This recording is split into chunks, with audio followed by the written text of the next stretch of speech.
اب صرف چند منٹوں میں تھوڑی سی کارکردگی بچوں کی جو میں آپ کے سامنے پیش کرنا چاہتا ہوں ترجمہ کلاس کی. ترجمہ کلاس کے طالب علم احمد نور سے گزارش ہے وہ مائک پر تشریف لائیں اور مختصر وقت میں ورفعنا لکا ذکرک اس آیت کی تفسیر بیان کریں. السلام علیکم ورحمۃ اللہ وبرکاتہ. بسم اللہ الرحمن الرحیم. ورفعنا لکا ذکرک. اس میں اللہ تعالیٰ نے فرمایا اے نبی ہم نے آپ کے لیے آپ کا ذکر بلند کر دیا. کس طرح اللہ پاک نے میرے محبوب کا ذکر بلند کیا. اگر بچہ پیدا ہوتا ہے تو اس کے کان میں اذان دی جاتی ہے. پہلے میرے اللہ کا ذکر، بعد میں میرے محبوب کا ذکر.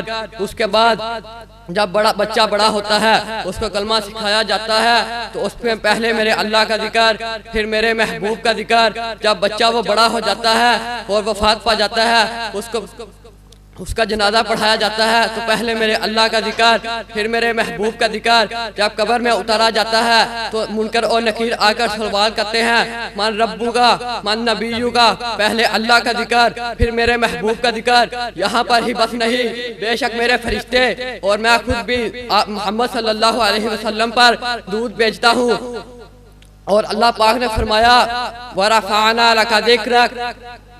کوئی میرے محبوب کا جتنا بھی ذکر گھٹانا چاہے گھٹ نہیں سکتا، کیونکہ وہ جگہ نہیں جہاں پر میرے محبوب کا ذکر نہ ہو. آج دنیا کے اندر کوئی سیکنڈ ایسا نہیں جس وقت اذان نہ ہو رہی ہو، اور کوئی منٹ ایسا نہیں جب میرے محبوب کا ذکر نہ ہو. ہر چیز میرے محبوب کا ذکر بیان کرتی ہے.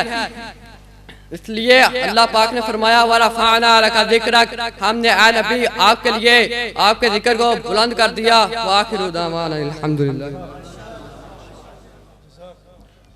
ماشاءاللہ جزاک اللہ. یہ تھے ترجمہ کلاس کے طالب علم احمد نور صاحب. اللہ تعالیٰ اس بچے کو مزید اس کے علم میں برکت فرمائے.